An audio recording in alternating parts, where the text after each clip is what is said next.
Some viewers may find the following video disturbing. Viewer discretion is advised.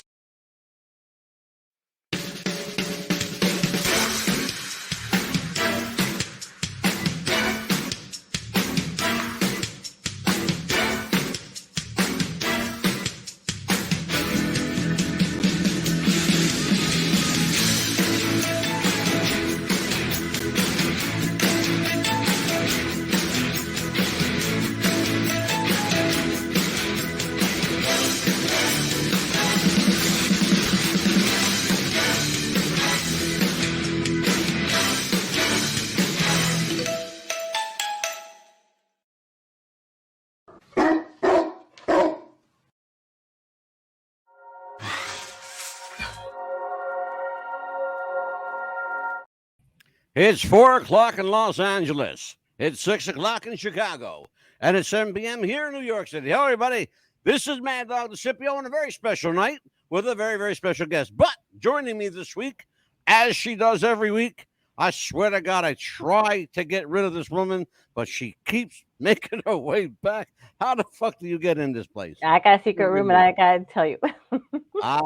Mad Dog and the Pitbull together again. Amelia, the Pitbull Chapman. How are you, kid? Doing good. How are you? No, I have to tell you, God bless you. You're a saint. I bust your chops each and every week, and you just sit there with a smile. And this was, she's a wonderful woman. She gave me an amazing gift, Ronnie. She bought me a guitar for my birthday. My birthday was Monday. Wow! Happy birthday! Happy birthday! Thank you, Ronnie. And our special guest on this special evening is television and film actor Ronnie Marmo. He is not only an actor, but he's a writer, producer, and director, and a hell of a writer. Yeah. We're going to talk about some of his writing tonight. Oh, we got to do the applause. Come on, where is it? Oh, you want the applause? Yes. Oh, man, you threw me on the curveball here. That's a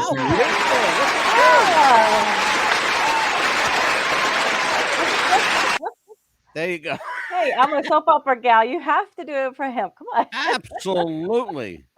Now, see, if you had said something 10 minutes ago, I'd have queued it up already. No. You had that one coming. Your timing sucks, lady. Ronnie Marmo is here because he has embodied one of my heroes in life. And that's not by any stretch an exaggeration or an understatement. If you watch this show and you listen to us around the world, I am a huge, huge Lenny Bruce fan. And Ronnie did something remarkable. He brought Lenny Bruce back to life in a one-man show called I'm Not a Comedian on Lenny Bruce, directed brilliantly by Emmy award-winning and multi-award-winning actor Joe Mantegna. Joe, you worked with him on the Criminal Minds. Is that what it is? Well, that was one project we worked together on, but I've known Joe now. It's got to be almost 2 decades, and we've worked together quite a bit. And he's a really special guy. You know, he's amazing. He is a remarkable guy. I tell you what I did, and I don't know if anyone told you. I sent an invite. I said to Janelle, I said, look, here's an open invite to Joe Mantegna if he wants to, piggyback with Ronnie on the show. I said, we're open to it. I love him. He's a hell of an actor. Yes. Let's talk a little bit about you. I want to introduce everyone to you. This is Ronnie Marmo as Lenny Bruce, and I'm Not a Comedian. I'm Lenny Bruce. And tell everybody a little bit about Lenny Bruce. Lenny Bruce paved the way for counterculture comedians like Mort Saul, Maury Amsterdam, and Fat Jackie Leonard. His trials for obscenity was a landmark of freedom of speech case in the United States in 1965, and sadly, Lenny passed away August 3rd, 1966. In 2017, Rolling Stone magazine ranked him 3rd behind George Carlin and Richard Pryor on its list of 50 best stand-up comics of all time. I would put him, quite frankly, either number 1 or number 2. Ronnie, where would you rank Lenny among George and Richard? Well, to me, he's number 1, maybe not because he was the funniest of the bunch, but because of how important he was. I mean, in my opinion, he directly handed he directly handed the microphone to Carlin and Pryor with his passing. And so I often wonder what George Carlin's career would look like had Lenny not passed away. So in my opinion, Lenny's number one. I think out of the three, Pryor was the funniest, and I probably liked Carlin the most. So it's a funny thing because all three of them are incredible comics. You're absolutely right. Yeah, Lenny paid. Yeah, I would agree with that. I love George because I'm a cerebral kind of guy, and I like quick wit. And then George was just a quick wit. Richard Pryor, however, was just fucking funny. He was the funniest of all. Yeah, anything he said or did was fucking hilarious. And I'm proud to say that I was friends with his daughter Rain for a very long time. Yeah, she's a friend of mine. We had a falling out. Tell her that you know me. Okay. Well, is that a good thing or a bad thing? No, it's not a bad thing. She was a friend of mine for quite a bit. Nice. I love her still. I still like her. Yeah. I haven't talked to her in a long time. She's wonderful.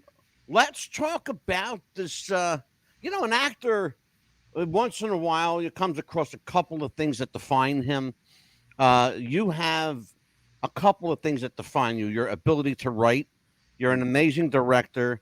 You're a Class A actor, and you have the ability to not only to create but to recreate with almost precision perfection figures like Lenny Bruce. Now, when I saw, and I was fortunate enough because I actually have a video of the entire performance that was snuck to me. And I have to tell you. Hey, who snuck it to you? Hey, Mad Dog, I want names right now. But I will tell you that I laughed. I cried. My fists were, up in rage. And I thought to myself, if this man, Ronnie Marmo, can evoke that kind of emotion from me, imagine what Lenny did to people. And you were amazing, brother. I mean, you were amazing. Thank you. What did it take for you? Yeah. What process? Actors have, and we've had a lot of actors on the show, Ron. I mean, a lot. Amelia, tell me. Yes, we have. A lot. But we've had few actors of your caliber that can redefine and reinvigorate a character, especially one that's been gone for so long. Lenny died in 1966. That's a long time ago, Ron. So how do you breathe life into a guy like that, who a lot of people don't know? Yeah, it's wild. First of all, thank you for all those kind words. I appreciate that. It's really nice to hear.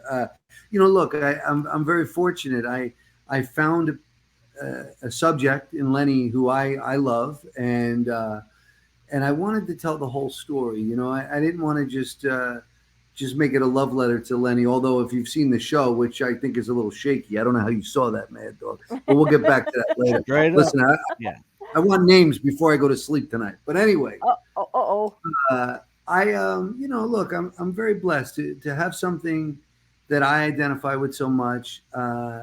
Not to get too spiritual on you, but in some ways I feel like I'm continuing a fight for Lenny that he didn't get to finish, and so when I'm on stage, well, you saw, when I'm on stage, I give my soul over to Lenny and to his fight. And it's so cool as an actor to have something that you love doing so much. Yeah. And you're pretty good at it and other people care about it. So that, because, it's hard to get those roles sometimes. And so that's critical. Oh man, did you open up a Pandora's box? Yeah. And people care about it.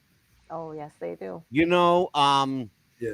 Lately, in the last few years, thanks to shows like The Marvelous Mrs. Maisel, with bringing up the Lenny character again, and your show, of course, and people paying tribute in their, in sometimes crude way, but in sometimes very loving and humble ways, paying tribute to Lenny.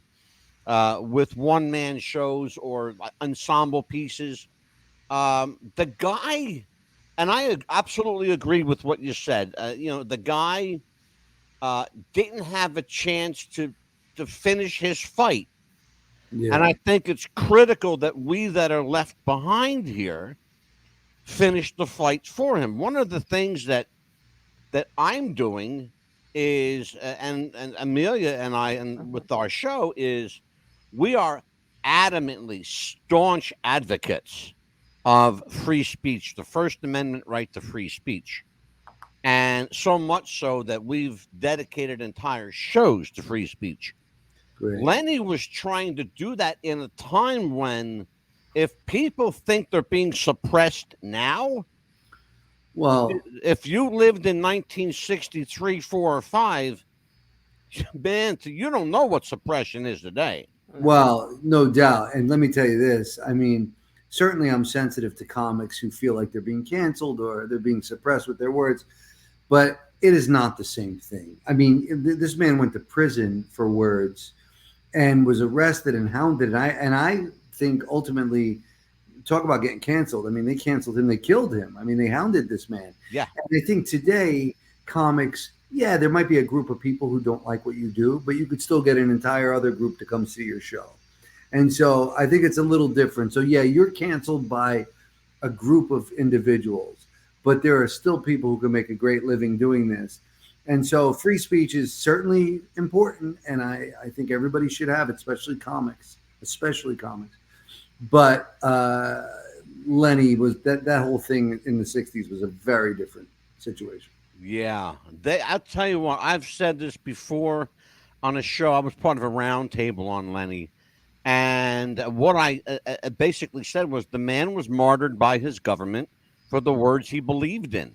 And he adamantly and staunchly believed in his words. He believed in his right to speak those words.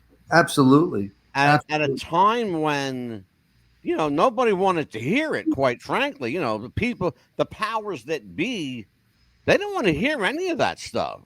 Yeah, but you know God why? forbid, You know why, Mad Dog? Here's why they didn't want to hear it. Not because it was the words themselves. In my opinion, doing so much research on Lenny and learning so much, I think they were afraid of him because he was the smartest guy in the room. And that's what it was about. He held a mirror up to society and he examined things and wanted to talk about things.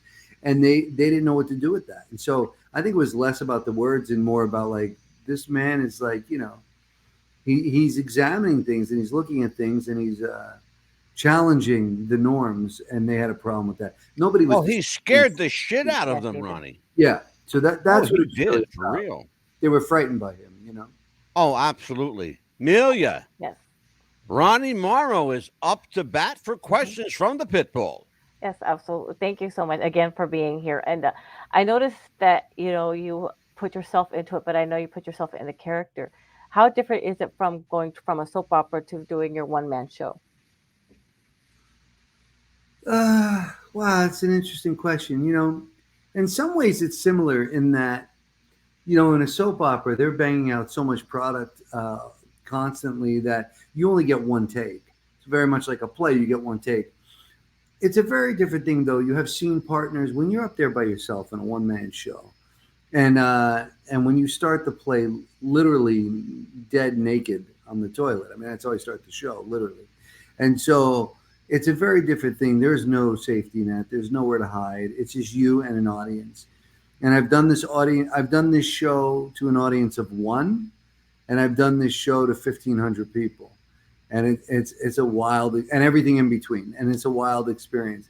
Being on a soap was awesome and very challenging. And I spent 3 years on General Hospital, and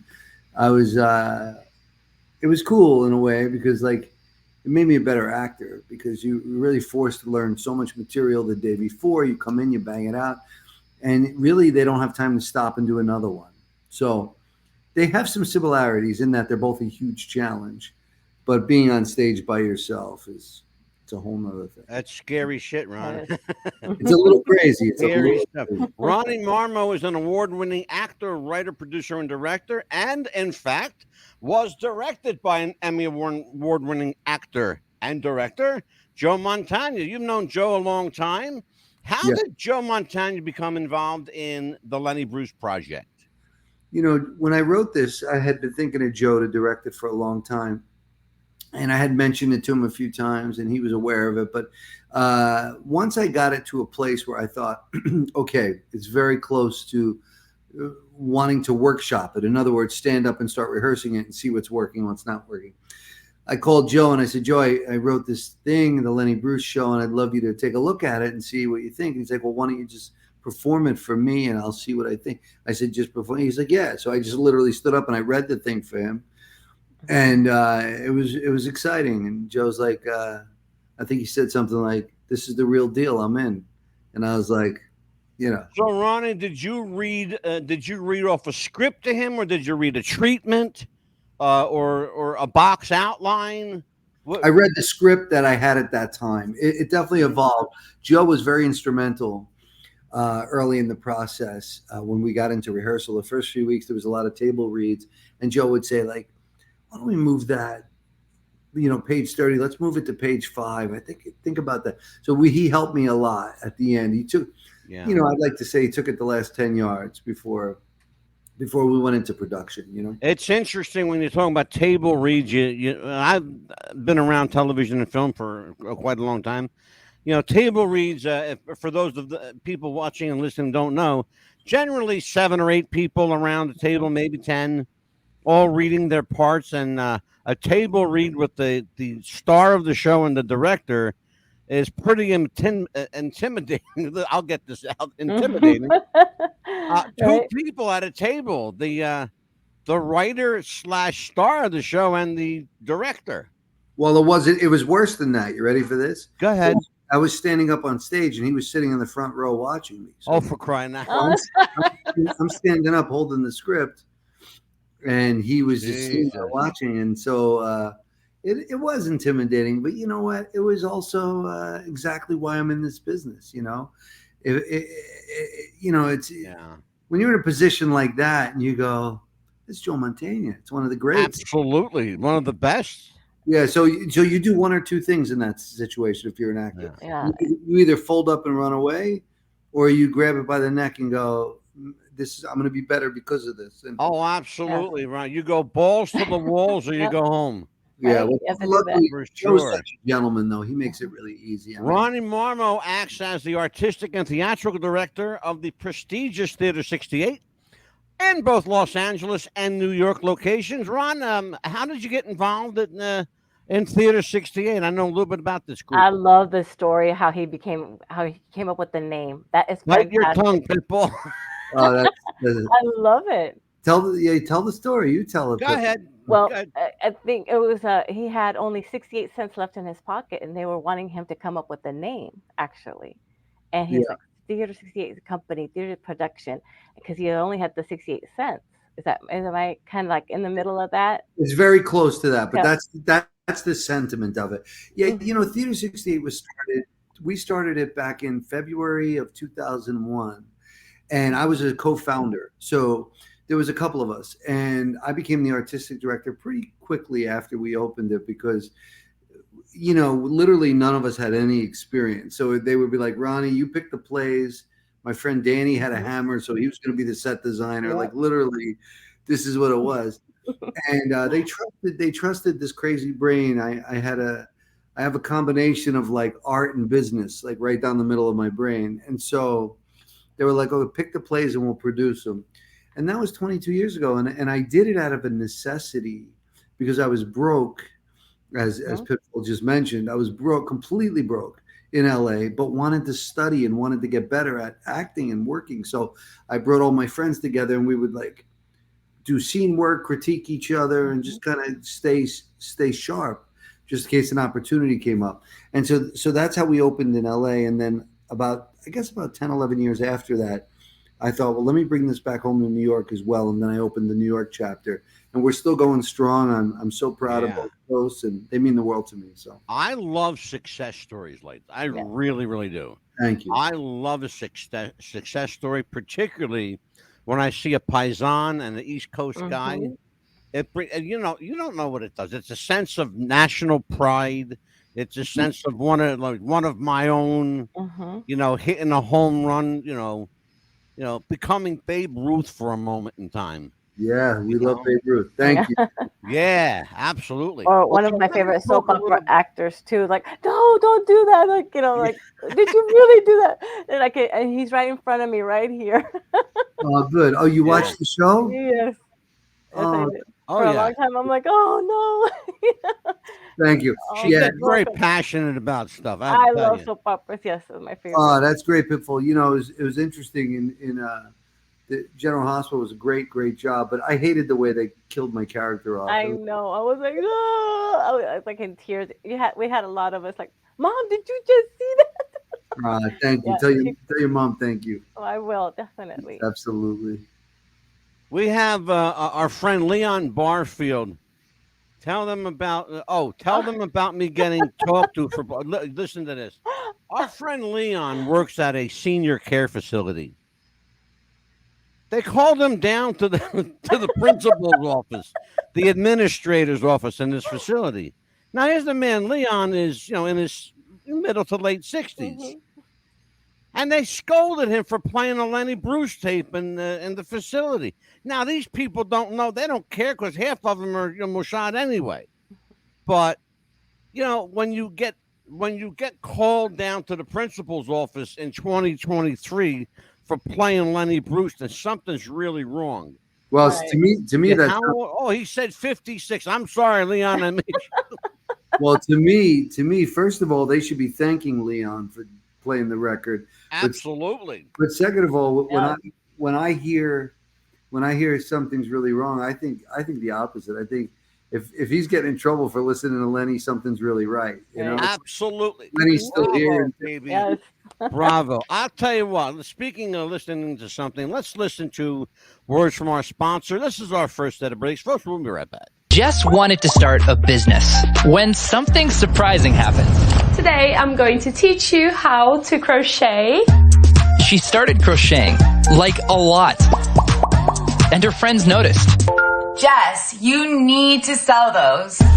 So she signed up for Shopify and started building her business. Yes, I love that. And after a lot of hard work, this happened. Oh my gosh, I just made my first sale! You see, every day, hundreds of businesses get their first sale on Shopify. We got a ding! And the next could be you. So when you're ready to bring your idea to life And become your own boss. build it on Shopify.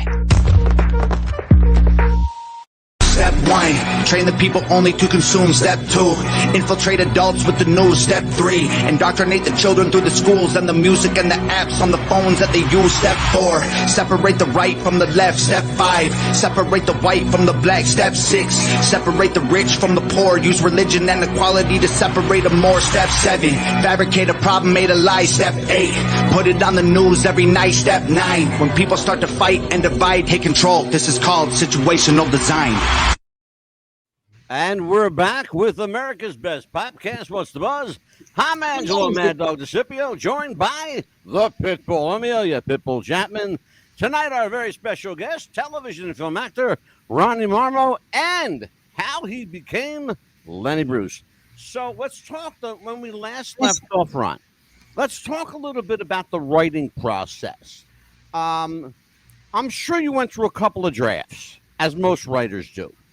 Talk to me about the joys of it, the pain of it. Did you ever run into what they call writer's block? And if so, how did you handle that? How did you handle the overall writing process? Was it cathartic for you? Well, it's interesting. You know, when I write something like this, I don't sit down at a keyboard and just hope it all comes out. I kind of like piece it together and receive it over time. This play took me 5 years to write. And Yeah, sometimes I would put it down for 6 months.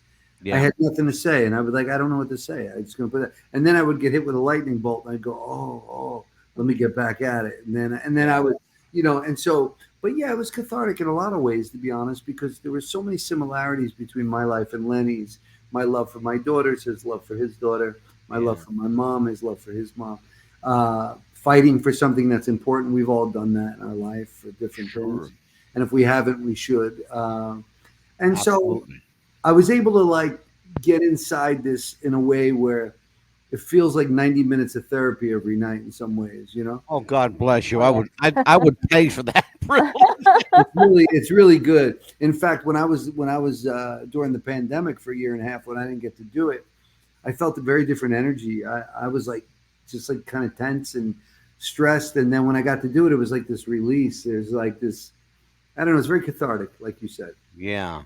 So Ron, you mentioned a couple things. I want to take a few things one at a time. The process of writing, it is very much cathartic for people who do write, because in anything, and I've written 2 books, in anything that you write, there's a piece of you in it. In addition to your physical resemblance to Lenny, because you do kind of favor him a bit. The one thing that Lenny is known for, besides his unique appearance, because he had kind of this everyday guy on the street appearance, and that wasn't the norm on television back in the late 50s, early 60s. They were looking for the beautiful people, and Lenny was kind of like a street guy. Yeah. But the other thing that he was most known for, and I want to talk to you about this, his voice. One of the things I said in my review was brilliantly inflected. How did you get that at the end of every Lenny sentence, there was this inflection that either made the line or made the joke or captured or got your attention? How did you, where did you find his voice? You know, his literal voice. Yeah, I mean, I don't, you know, it's interesting because when I first took on this project, I was nervous because I don't do impressions. I'm not an impressionist. So I was like, I don't want to just imitate someone. You know, it's like there's an Elvis. I don't want to be that guy. So I'm like, how do I authentically find myself in him and find him in me, kind of thing? And so I listened to everything I could get my hands on. I watched everything I get my hands on. I read everything. And then one day I just kind of started talking and I felt it. And yeah, it was interesting. You know, at first I was like, is this too much? Am I putting on too much? And then I would listen. And then finally I lived in it for, you know, a couple of months. I would just talk like that only so I could find the authentic truth of it. And then I just kept throwing it away and getting it simpler and simpler. And then one day I just woke up and it just was. And so I feel really, you know, yeah, it's cool. It's cool. People like it.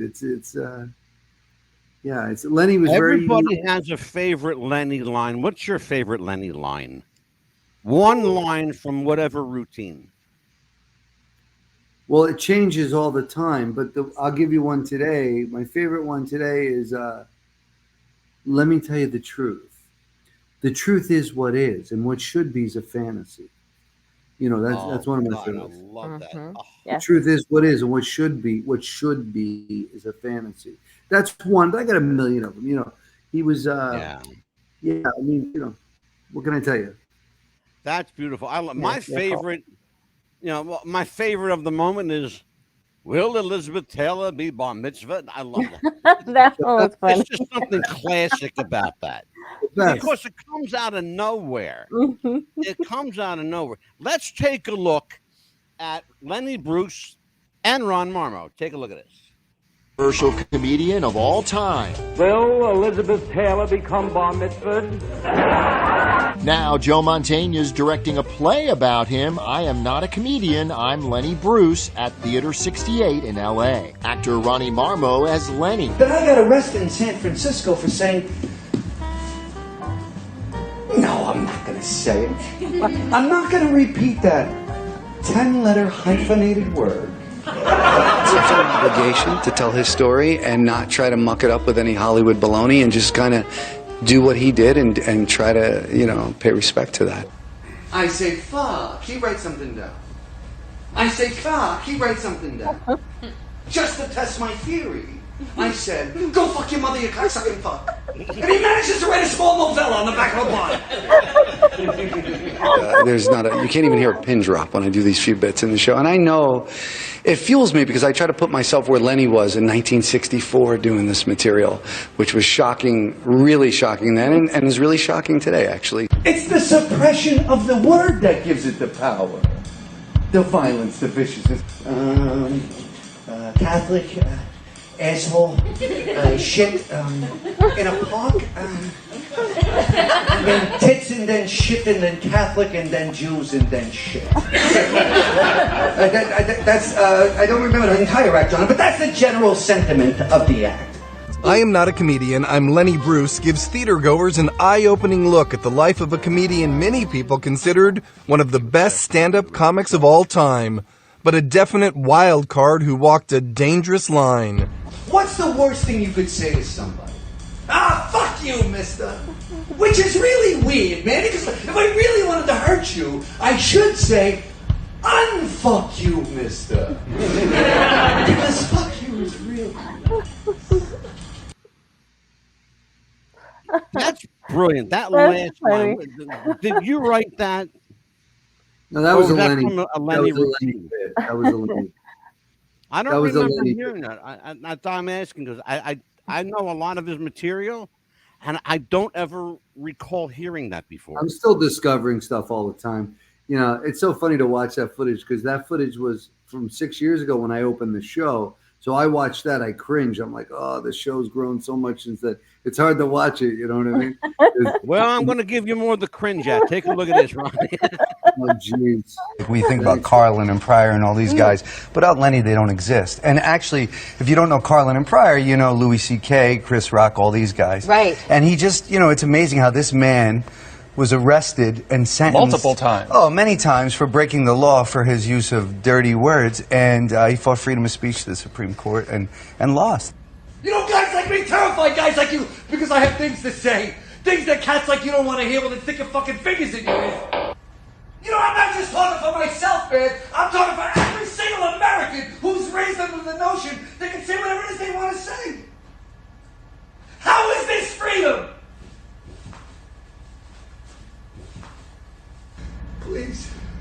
Please don't take away my words. And that was the essence of Lenny Bruce. Yeah. And that happened, by the way. People don't realize that happened in a courtroom. He was literally, and you know, for those of you who don't know what actually happened, he was literally in his underwear in a courtroom, a shirt, underwear, and a pair of socks, literally begging a judge not to take his words from him. People don't understand that. Yeah, Was yeah, that no. painful for you, Ronnie, to recreate that? It is in a lot of ways because it's like I never want to like, you know, schmaltz it up. Like you know, it's like I want to play the truth. You know, I see other Lenny impersonations or over the years, and people tend to go towards the bitter, angry guy at the end of his life, but he was so much more than that. You know, and it's painful because I couldn't believe he got arrested for saying words. And there's an argument I make in the play as Lenny that he made. And it's a big argument with the judge. And Joe Mantegna, by the way, plays the voice of the judge. So I have this big scene with Joe in the play. And he says, if a stripper goes into a public park and she shakes her hips, that ain't legal. I could dig that. He said, but if she does it somewhere private and those who are there are paying to see her naughty bits, well, that's legal. He said, so if people are paying to see my act, they're putting their butts in those chairs under their own free will. Why is that illegal? They're not in the public. I'm not in the public park cramming my act on people's throats. I'm just like the stripper. You know what I mean? Yeah. And so it was a crazy thing that it was so simple yet so horrifying that they arrested him because they didn't like the content. I mean, it's ridiculous. Sure. Amelia, questions for Ronnie Marmo? Yeah, because like you were saying, it's nothing like it is now today. It's a lot worse than it is now. And to me, when I heard him, I was like, wow, he got arrested for that. I mean, he paved the way for like somebody like Andrew Dice Clay and Sam Kinison. I mean, because I heard a lot of Andrew Dice Clay in that. Yeah. And I saw that and I thought, wow. And do you see yourself maybe making a a motion picture movie of his life in the future? Well, yes, maybe. I Is it something you can talk about, Ron? well, I can't talk about it, especially with you, because I don't know who's giving you information. You You can get- tell me secretly. I'm like an octopus, brother. I got fingers out everywhere. You're like, I don't know where you get the footage. I don't know. Somebody could be sleeping with the fishes. No, I'll come clean. I'll come clean. I'll tell you. It was a bootleg copy that was provided to me, very raw, not edited whatsoever. A lot of it was just rehearsal stuff. But it was enough of a package that I got to see what the gist of the show was. And like I Straight up. said, that was 6 years ago. I wish you could see it now. I mean, that's. I would love to. Oh my God, Yeah. I'd love to. We're talking about coming back to Jersey, so stay tuned. I might come back to Jersey and do the show. And I was just in Tampa. I just played the Straz Theater in Tampa. Wow. Oh Which is man. it's 20 minutes from you. I have a lot of family in Clearwater. Oh, which is wow. my- It's not too far from me. Yeah, and a lot of beautiful. first cousins. Yeah, but no, it's super cool, and I'm proud of it, and it's growing into something beautiful. And I hope to take it onto the screen as well, but one step at a time. We've got some things we're working on. Oh, that's great. Ronnie Marmo is an award-winning writer, producer, actor, and director. Ron, let's talk about aside from, because you've done much more in your career than just Lenny. Absolutely. That's what we're talking about Lenny tonight as a general subject. But I want to talk to Ronnie Marmo about Ronnie Marmo. So let's talk about what gave you this notion that you could even act, and what gave you this idea that you might be pretty good at it? Were you a young guy, like maybe hanging around the neighborhood, showing off to the friends, impressing the girls? Soap operas. I can say soap operas. No, look, because that's what it was for me. Mine was soap operas. Well, I appreciate that. I don't know about all that. It was funny. I was growing up, and I was born in Brooklyn, raised mostly in Jersey, and full-blooded Italian family. My father wasn't around all that much when I was younger, so my mother, like, her and I got real close, of course, and she would take me to these plays, and I'd see these plays, and I'd be like, wow, I can't believe it. And I can't believe the people are there, and the actors are there in the audience, and she'd say, after the play, she'd say, you should do it. So look how you get when you see this guy. I said, nah, I can't do it. I don't know. And then she died she was 53 and I was 24, I think. She was a young woman. Oh. Yeah, it was ridiculous. And so when she died, I was like, what am I doing? Like, I do want to do it. I do want to do that. And so I said, the worst has happened in my life now. So the rest is gravy. So let me go do something I really want to do. And so I kind of put myself out there in a few different ways, and eventually got some opportunities. And then I was like, wait, maybe I'm pretty good at this. I don't know. And so, a lot of times when you have my face, a lot of times you play, Vinny, put him in the trunk, you play. This, okay? You understand? You know how many Vinnies I have on my resume? Like, you know how many Nunzios I played? Come on. So you understand what I mean? Give me a break over here. So I always knew that I was a decent actor, but like the idea to get to do stuff that is, on another level, and you go, wait, it's actually the material's making me a better actor. And that's exciting. A very good point. That's a real good point. When you're starting out in this business, are you picky? Do you have to be choosy about what you do, or do you just take, Ronnie, whatever comes your way? When I first started out, it was like, pick me, please, pick me. I'll do it. I'll play a tree, whatever you need me to do. And then eventually, you hope you start to go, wait a minute. Casting directors, agents, they smell fear. They smell desperation. So like, start to seek out things that you want to be a part of, start to seek out things that you somehow have a connection to. And I do believe that we bring things to us by putting certain energy out to the world. And so I no longer pick just anything offered to me. I mean, I tend to say no to a lot of things because my priorities are my wife, my daughters, my work is definitely a priority, but it's got to mean something to me. I can't just show up and go, Sarge phone call just for no reason, you know.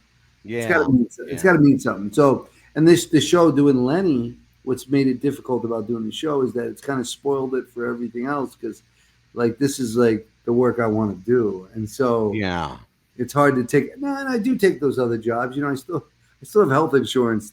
For, you know, I still got things I got to take care of. I got a question for you. Honest answer, straight up, honest answer. Preference: theater, television, or film? Theater. Where are you alive? Theater. It's hands down. Beautiful. Beautiful. Theater. You know, and that's the toughest way to make a living, which is the problem. So I do love film and I do love television. They all have their own specific art forms. I think they all need to be respected differently. Like if you're a theater actor, my first movie is so embarrassing because I was like talking with my hand, you know, I didn't know how to be a film actor. So you have to learn how to do those things. So I love them all three equally, but if I had to pick one and I could just go ahead and make a living, it would be on the stage, you know? Questions, Amelia? Absolutely. What do you think of now that the actors have to go on strike as well? Yeah. Well, I am one of them, and we did go on strike today. And just before I got on with you, I watched Fran Drescher's speech, and I'm proud to that we're willing to fight for something. I mean, absolutely, yes. The streaming destroyed our business in a lot of ways. I know for viewers they watch it, yes, but it's really hurt the business because you know we live off residuals. You know, Ronnie, can we talk about that a little bit? How does and for people who don't understand, how does the residual system work? Well, and why does the streaming element of it super or bypass the residual process? Well, I don't know why it does. I think that's what we're trying to get to the bottom of now. So I feel like that the streaming happened so fast that maybe there were certain provisions left out of the deals of the kind. I don't know why it doesn't. Yeah. But I can tell you how the normal residuals work is that, you know, you do a movie, you do a whatever. I remember my first big residual. I did a movie called Crocodile Dundee in LA. It was the third one or whatever, the fourth one, whatever it was, the last one. Yeah. And I remember getting a check in my P.O. box a couple of months down the road, and it was for a lot of money. Yeah. And I was nervous. And so I called them. I go, I think you sent me the wrong money. I'm uncomfortable taking your money. They go, no, that's for you. I go, that's for me? They go, yeah, it's your residual. You know, that happened to somebody, Amelia and I know. That happened to our friend Danny Lopez. Yes. Who, by the way, is on strike. He's on strike too. He was just announcing. He gets to Colorado. He gets to Colorado, gets off the plane, goes to the set. We're on strike, fellas. And it's like, what? Yeah. They shut down production. He wasn't there an hour. They shut down production. No writers, no actors. It's a tough break, and that's why I even feel more blessed with Lenny because this SAG has nothing to do with stage, and so we're getting to do the Lenny Bruce show, especially at this really difficult time for actors. At least I have that, but I am fighting with the actors because this is how we make a living. I mean, it's hard to make a living already in showbiz. Like, the people at the top are greedy and, they got to share without the actors of anything. Yeah. Well, isn't there kind of a double-edged sword here? I mean, I'll give you an example of what I'm talking about, particularly in the theater. Anyone that's gone to New York recently to see a play, you got to, you have to take a bank loan, kind of a bank loan out, really, to go see a play. It's going to cost you for, a husband, wife, and maybe 2 kids. It's going to cost you $1,500, maybe $2,000 for a show. What show you going to? Well, I mean, look at a show like, for example, one that just closed, Lion King. We're looking at, $250, $275 a ticket. That's a lot of money. You got terrible connections, Mad Dog. I can get you. Well, look, I got no connections in the theater. Film and TV, different story. It's certainly costly to go to a show. $250. Those are Hamilton prices. So I don't know about the Lion King. I mean, I'm sure you could get a nice ticket for your family, $79 or something like that. But it's expensive. But it's not $1,500 expensive. It's not. So I was going to say, because there, some of these prices, and I'm not even bullshitting you. Some of the prices are so inflated, you're scared to even look at them. I'm making none of this up. I really am. I understand, but if you were a producer on the other end and you see what it takes to make it go, that's the number they need to do the show. Well, let's talk about that. It's very expensive to produce a Broadway show. You're talking about live actors, real sets. You may or may not have a full house on any given night. You may have 30 people in an 800-seat theater, or you may have all 800 people. But it's a crapshoot, isn't it? Live theater. Absolutely, and it's even worse now with COVID. We really took a beating. I mean, the theater seems to be the last thing back. And I'm doing okay. We tour Lenny, and people show up, and it's wonderful. Oh, sure. But to give you an example, I mean, before the pandemic, we would have probably done 7 or 8 shows in a city, and now we do 2 or 3. Yeah. And so it's just a different thing now, and that's one of the frustrations I have about the streaming sites is that it kind of, forget the money for a second, it educated people in a different way that they don't even have to leave their house for entertainment, and theaters suffer for that.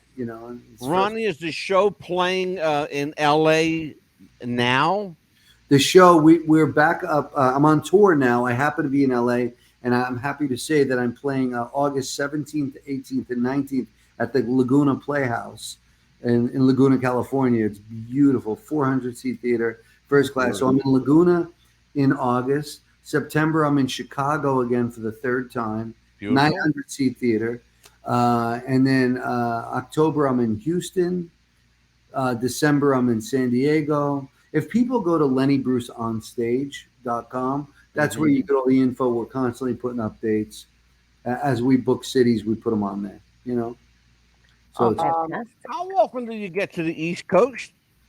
Well, I used to come a lot, and I miss it. I mean, I'm a New Yorker and New Jersey guy through and through, but now that I spend time touring to these other cities, it's less time that I can just go for a visit to New York because I can't take that time away. My daughter's 15. Gotcha. And I can't miss it. I hate missing a day. Oh, no. Yeah, especially now in school, especially if they're going to be in sports, you want to go to all the games. The whole thing. Yeah, no, well, she's in choir. So it's I loved choir when I was in school. She's amazing. Yeah. So to me, it's like, I don't have a lot of extra time anymore because that time I used to devote to go to New York. I now go on tour and then come home to my daughter and my family. So it is lennybruceonstage.com for information. We will be right back with actor Ronnie Marmo right after this. Amelia? Yes. Your favorite commercial, young lady? Oh, no. Do you have sweaty balls? Or volleyball netty balls? It's time to make them ready balls. The Manscaped.com Lawnmower 3.0 will do the job and clean your knob with its patented no-nick head, so your head will function as desired. Enter promo code Wrestling Future for a generous 20% discount. That's enter Wrestling Future for a 20% discount. Manscaped.com and Wrestling with the Future, going balls to the walls with Manscaped.com and the Lawnmower 3.0. Your balls will thank you, and so will we. What's the Buzz Podcast wants to welcome Radioactive FM 88.6 in Wellington, New Zealand, Radio Perth, Australia, and RTL Radio 102.5 in Milan, Italy. Welcome aboard, and welcome to the Buzz. What's the Buzz? America's Best Podcast is back, and we are live and uncensored with actor Ronnie Marmo. I am the Mad Dog. Joined as I am each and every week by the Pitbull. Tonight, actor television film actor Ronnie Marmo. He is also the man who breathed life into Lenny Bruce. The show is Not a Comedian, I'm Lenny Bruce. Directed brilliantly by Emmy Award-winning actor Joe Mantegna. Let's talk a little bit about some of the things Lenny did on stage to garner attention. I have a couple clips I want to show you. One was quite poignant, and the other, in its own way, was interesting. But I want to show you something you're probably very familiar with, Ronnie. Let's take a look at this first. Words to come really make you feel uncomfortable. If you think I'm rank for saying them to you, if you, the beholder, think it's rank for listening to, you probably can't come.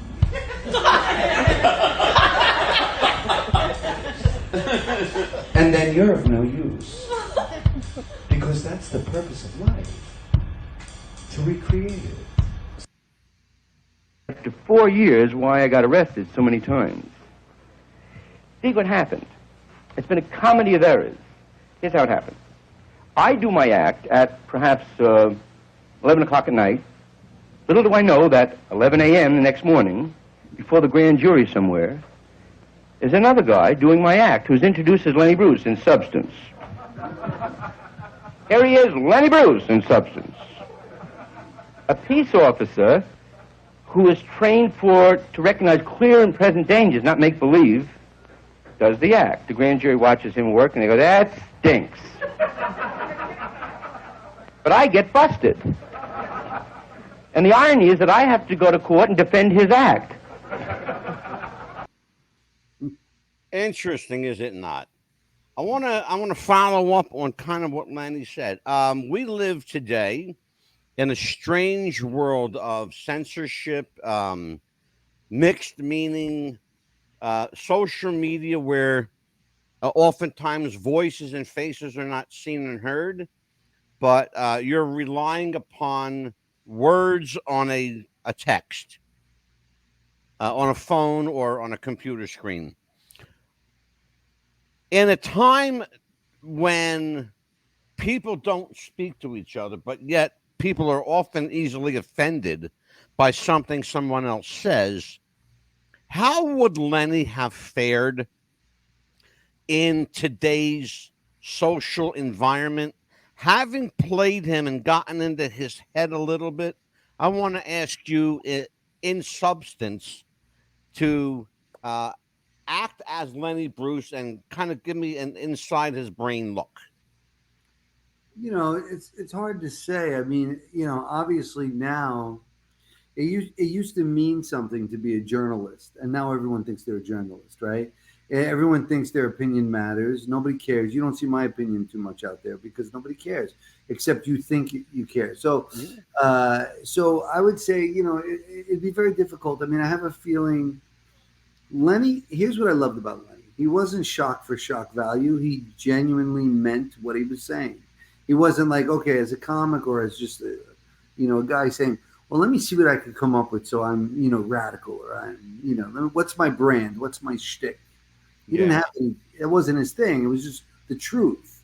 And so now it's like you see all these people hiding behind a keyboard, and it's not good. I think Lenny would be pretty disappointed about it. And quite honestly, I mean, I think he'd be pretty embarrassed about the state of the country in a lot of ways. I mean, in some ways we've progressed, in many ways we've regressed. And well, it's interesting. Thank you for going right there, because one of the things Lenny was an advocate of, to the point where it literally killed him. He died before he died, and I'll explain why I say that. What killed Lenny was his inability to speak his words, his thoughts, what was important to him. That killed him. And then there was the physical death, which, quite frankly, that's a rabbit hole we can go down. I don't think Lenny killed himself. I think somebody did the deed for him. But that's a subject for another show. But be that as it may, it took the literal and figurative life out of his body. He, more than anything, I believe, wanted to speak and be heard. We all want to be heard now. You pointed it out just a moment ago. Everybody has an opinion. Everybody wants to be heard. Amelia and I, quite frankly, we don't give a shit who listens to us or not. We know that people do, judging by our numbers, which are in the tens of millions, quite frankly. And we're very proud of that. But people have, again, with anything else, people have grown to accept us. Why did that not happen with Lenny Bruce? Why was he not accepted? Well, because he was the first guy, and the first guy is never accepted. There's always somebody who steps over the line, then they got to make a new line. That's why Carlin was accepted. Yeah. Carlin was accepted. Lenny, there's always that first guy who takes the heat, takes the fall, and then George Carlin comes along and he benefits. You understand? Somebody always has to be martyred. Every time. Somebody, and then they rewrite the line. They make the line somewhere new, and then somebody's favorite. But think about Carlin's life. I mean, the 730 words and all the stuff he did. I mean, if you listen to Lenny's act, you go, "Oh, I see the influence." Yeah. Oh God, absolutely. Well, George Carlin and Richard Pryor both openly admitted that Lenny Bruce was a major influence on their careers. A huge influence. Yes. But I mentioned in my opening, there were a couple other guys whose names and have been around a long time. They're all gone now. But guys like Mort Saul, guys like Maury Amsterdam from the Dick Van Dyke Show, of all things. People don't realize this, but Maury Amsterdam, in addition to being a dirty burlesque performer, had quite a potty mouth on him when he did his nightclub routine. Right. But because he was accepted in a certain venue, they all knew him. It was okay. It was socially acceptable because he was a name. Fat Jackie Leonard, who was a legend in the Catskills and among the Jewish comics. One of my favorites, in fact, was Dirty, man. It was Red Fox. Let's look at Red Fox. Those blue albums, man. Dirty stuff. Well, Red Fox was saying shit back in the day that would get you arrested in some places. Well, Lenny, the reason I think Lenny took the heat, I mean, there were guys like Fox doing blue material, but they weren't doing it in mainstream clubs. And I think that was the thing. Lenny was becoming a mainstream name, and he was pushing the envelope in a way where, there's a story about, I spoke to Lenny's lawyer who's still alive, and I said, so tell me about, he saw the show and he was blown away and we spent some time together. And I said, so tell me what really happened, And he said it wasn't so much the words that got him in trouble. It was that he was the smartest guy in the room. And then he did this bit about Jackie Kennedy. And he did a whole bit about Jackie Kennedy saying, let me tell you the truth. The truth is what is, and what should be is a fantasy. Basically saying that when she was, he had a Time magazine and Kennedy was on the cover, and he made a whole shtick about saying, like, listen, I know you're saying that she was running to get help when she was leaning out of the car, but maybe she was just scared and she was trying to get the hell out of there. So don't tell my daughter that she's a bad girl if she's scared and she runs. So he did this whole thing about Jackie Kennedy. Yeah. And then the cops were like, okay, that's enough. Let's arrest her. You're not going to talk about Jackie Kennedy like that. And so I think that was the bottom line. I mean, it's like, the words mattered, but I think they were more the excuse. And he was the smartest guy, Here's a question that people often don't give thought to. I thought a lot about this, in fact, Ronnie. How much did television hurt Lenny? How much television hurt Lenny? Yeah, as I have this theory that television did him more damage than good. Well, he didn't do a lot of television, because there wasn't a lot of opportunities for him. Steve Allen really loved him. And Steve Allen, Hugh Hefner. Well, him and Hef were very close friends. And Hef, I have a letter that Lenny wrote to Hef that I have in my possession now. And Lenny said, thanking Hef for the bail money. And, right. Really, it's really wild. He said, thank you for the monies for the lawyer. Yeah. And so it's a cool letter I have. But yeah, I mean, he didn't get a ton of opportunity on television because they kept wanting to censor him. and he kept saying, "Let me just do my act," Yeah. And they didn't. They didn't like it. That's why I bring it up. I think it did him more. When you watch that Steve Allen show, the routine he did, that laughter to me, Ronnie, sounded like nervous laughter. It didn't sound like genuine, ha ha, funny laughter.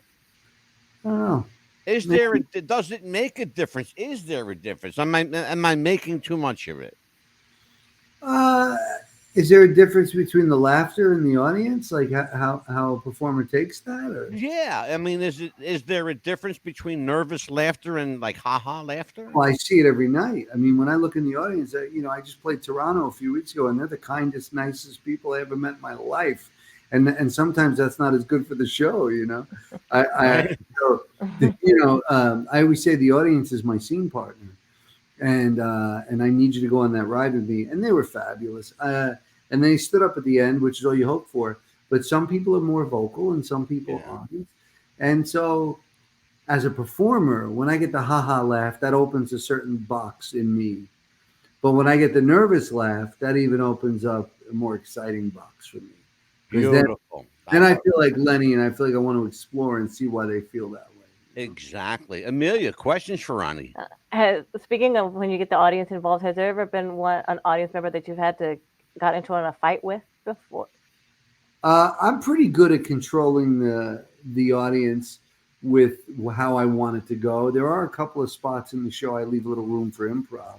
So in the audience, and so, but then I wouldn't say a fight, but there were a few times when I had to kind of straighten somebody up pretty quick so they got back in line so we could finish the show. Right.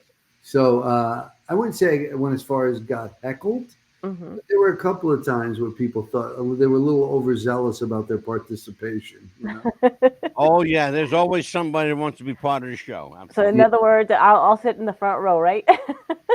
Of course you will. I hope you do. I hope you get to see it. I really Absolutely. Please let me know when I'll you tell come you back what, to Tampa. Ronnie, I hope you bring it to the East Coast. I really do. Yes. I'll let you guys both know, and I'll make sure you guys have both your emails. I'll make sure that you're on the mailing list so you know what we're doing. Yeah, I will send. I'll tell you what. I'm going to send everything to our friend Janelle. Mm-hmm. Okay, at that website that we have. Yeah, and I'll take care of that. I'll send. Yeah, make sure Janelle has everything because I want to make sure you guys stay abreast of what we're doing and where we are, and hopefully have you guys live in the audience. Oh yeah, absolutely. Oh sure, absolutely. One of the things I'm going to leave everybody at the end of the show, I'm going to leave everyone with one of my favorite Lenny routines, but it's called "All Alone," and I know that you know it. I do it in the show. Yeah, it's one of my favorites. Mine too. Before I let you go, I want to talk a little bit on a serious note about Kitty Bruce. I know Kitty is not well right now, and she needs a little help from our friends. So go ahead and make that pitch for Kitty. Well, yeah, Kitty's struggling a little bit. She had some back issues, and she was in the hospital for a while. And the doctor bills are just over the top, and so we're all pulling together to try to help her. We've got Kelly Carlin, Dan Pasternak. We got all these incredible comics and people. And so if you go to my Facebook, Ronnie Marmo Facebook, I think I'm public, and you go on there and you scroll down a little bit, you'll see a fundraiser for Kitty. We're getting together this Sunday as well, a group of us having this little private event where we're going to pass a hat and try to raise more money and help her. I love her. She's like a sister to me. Yeah. To be trusted with this material is something I'll never take lightly. To play her dad and be trusted with that. But if you can help, if you have a few bucks, I would be beyond grateful. Maybe I'll send you guys. Make sure you guys have the link. You could share it with the. Please, we'll put it on our page. Beautiful. Yeah, and every Amelia, dollar. Do you have that link, Amelia? No, but I'll go to his page and get that. Absolutely. Yeah, just scroll down a couple of posts. I put it up a few days ago, and thank you for that because I really want to help Kitty. She's always there to help everybody. Yeah. Oh, absolutely. I want everybody to know the website for everything, all things Lenny Bruce is lennybruce.org. It's the only officially recognized website by Lenny's daughter, Kitty Bruce, and any facsimile that looks remotely close to that is not. It's the only one, lennybruce.org, endorsed by Kitty Bruce. LennyBruceOnStage.com. That's Ronnie Marmo, the actor, director, and writer. I'm sorry, the actor and writer. Sorry, Joe. the actor and writer who brought Lenny Bruce to life on stage. I'm not a comedian. I'm Lenny Bruce. You got to see the show. It's remarkable. And Ron Marmo is an amazingly talented actor. You could, I have your sizzle reel, brother. I think I'm going to show it. Don't show it to anybody else. That was 6 years ago. Listen, here's what I'm going to do. I just taped the performance a couple of weeks ago. Let me cut together a little piece. I'll make sure you guys get it so you can see it. Thank you. That's great. Well, I'll tell you what, Ronnie, you've been an amazing guest tonight. I am stoked to have you. I told Janelle that I was stoked that you were coming on the show. Me too. Amelia and I we can't thank you enough for being here. Anything that you want to promote before we leave? No, just that's it. I'm really focused on Laguna. So if you have any California watchers and listeners, maybe they come out. Absolutely. Laguna Playhouse, which is great, and Lenny Bruce on Stage. You'll get all the info, and there's even a place on the website to sign up and throw your email, so we could let you know where we're going in the future. So, all right, for Amelia Pitbull Chapman, for Ronnie Marmo, I am Angelo, the Mad Dog DeCipio, and we will see you next time on America's Best Popcast. What's the Buzz? And we're going to leave a little differently tonight. Oh, a joy to be all alone. Good night, everybody. I'm happy alone, don't you see? I've convinced you. I don't know, I get so dramatic about it. You're better off alone, man. That's it, I'm going to get a whole bunch of new suits. I've had the same dumb suit for 10 years. You walk in her closet, you can't even breathe. That's it. I'll get a whole bunch of suits. I'll get a chick that likes to hang out, man. I'll have no vodka parties. That's modern. Vodka parties, swing it up, ball it up. I'll get a chick who likes to drink. Boy, my wife sure used to look good standing up against the sink. She's the lowest, though. I really put her down. No, I really miss her. I don't want some sharp chick that can quote Kerouac and walk with poise. I just want to hear my old lady say, get up and fix the sink. It's still making noise. All alone. All alone. Like a near-sighted dog wears the bone. But it's better to be all alone. No more taking out the garbage, hear her yakking on the phone. I gave her everything, even my mother's ring. But to me she was so petty. Sometimes I wish that she were dead. But it'll probably take her 2 hours to get ready. When she's old, then she's going to be sorry. That's it. Like, she's young and swinging now, and she can get a lot of guys, but when she's old, I can see her about 20 years from now. How you doing, Annie? I haven't seen you in a long time. You look pretty good, baby. You're still washing your hair with Dutch cleanser, I see. Yeah, you look good. You gained a few pounds. What happened to your neck? I heard you got married a few times, huh? Me, no, I've always stayed single. I've been investing in property. I picked up a little place in Mexico. Maybe you've heard of it. It's called Acapulco. I don't know. Where are you living? A furnished room? That's nice. You cook on the radiator, the paper drapes. Sit in the lobby and watch television and all, That's cool, yeah. Yeah, that's cool. You have the Diners Club. You sign for you go first class in those joints. I know that. Yeah, that's it. Her future spells a murky gloom. I'll be rich and famous, and she'll be living in a furnished room, but it's going to be too late. I won't hear a moan. I'll be living in my Nob Hill mansion, rich and all alone. All alone. All alone. I'll be rich, but so all alone.